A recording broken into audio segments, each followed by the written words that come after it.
Današnji savjeti još nikada nisam spominjao, međutim jako su interesantni iz perspektive svih nas. I rekao sam puno puta, jednostavno mi kao u modernom životu, modern čovjek ima sve više i više problema sa spavanjem, a spavanje značajno negativno utječe na kvalitetu života, borbi protiv recimo raznih bolesti i oboljenja, jako negativno djeluje na psihološko stanje, debljamo se, potenciramo nastanak srčanih oboljenja, probavnih problema, srčanog udara, moždanog udara, čak i raka i sličnoga ukoliko adekvatno i kvalitetno ne spavamo minimalno 7 sati dubokog sna po noći.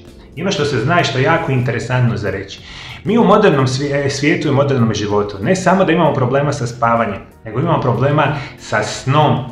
Jako veliki broj osoba ima problema kvalitetno uopće usnuti. I mi kada spavamo, onda znamo da se naše tijelo procesira, mozak počinje slagati određene situacije i mi puno jednostavnije se borimo, rekli smo, protiv svih nekakvih nelagoda koje su potencijalno u našem životu. I ono što mi znamo, mi kada govorimo o spavanju, ključno nam je nešto reći. Glavni pokretač našega kvalitetnog spavanja je nešto što mi nazivamo melatonin.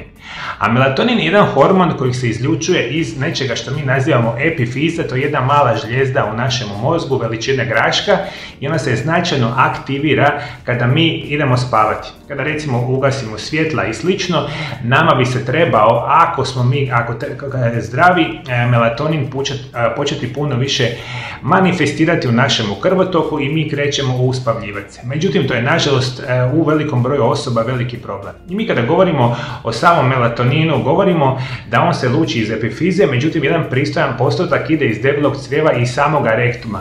Ono što definitivno mi zanemarujemo u našoj svakodnevnoj prehrani, ne konzumiramo namirnice koje će nama poticati proizvodnju samoga melatonina.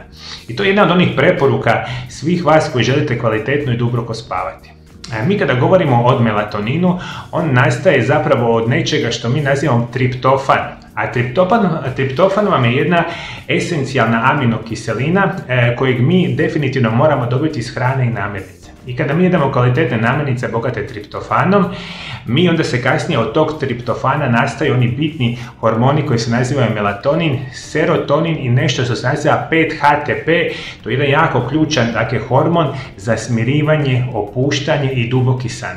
I ono što će nama potencirati kvalitetnije spavanje bit će hrana bogata triptofanom, ali specijalno ključno mi je bitna sa vitaminom B6. Jer vitamin B6 potencira nastanak triptofana i kasnije proizvodnju ovih hormona i mi kada govorimo o vitaminu B6, jedan od onih preporuka će vam biti da konzumirate namirnice kao što su recimo organska piletina, puretina, recimo čak organska govedina i slično, imaju pristojnu količinu upravo ovoga vitamina B6 koji kasnije potencira naše spavanje.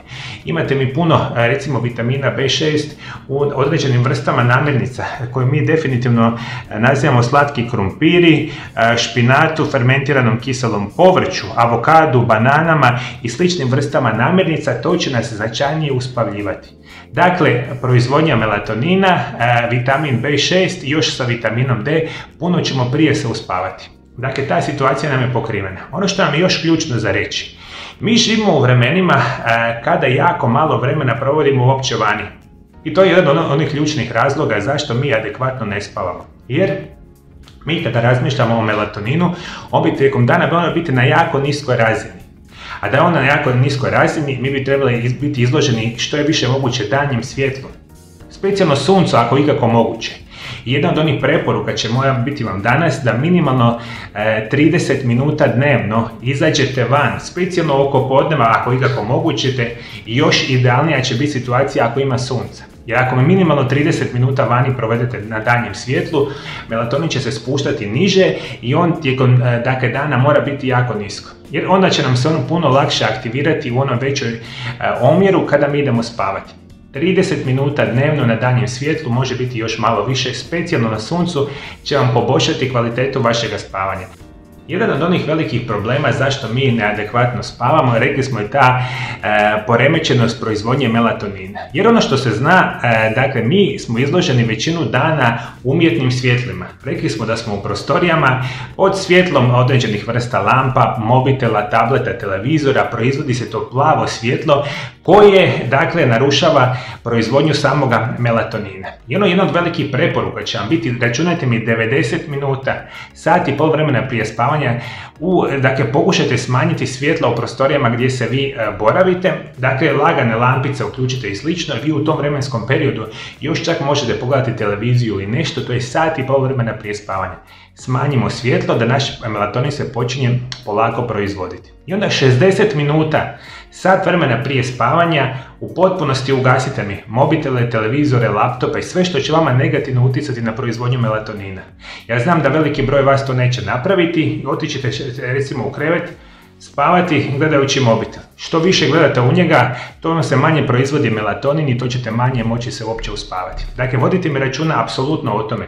Sat vremena prije spavanja nema televizije, mobitela, laptopa i slično, jer će vam to negativno utjecati na san, pa nećete moći kvalitetno duboko uopće usnuti. Jedan od onih ključnih razloga je onda već kada idemo spavati, molim vas u potpunosti pokušajte ugasiti svjetla u prostoriji gdje spavate. To će nam potencirati još veću razinu melatonina i što mi je još bitno za reći, recimo hranu koju konzumirate, pokušajte 3 sata prije spavanja pojesti hranu, ne bi li ta probava počela adekvatnije raditi da vi nas jednostavnije i lakše uspavate. Ajde molim vas, vodite mi računa o tome.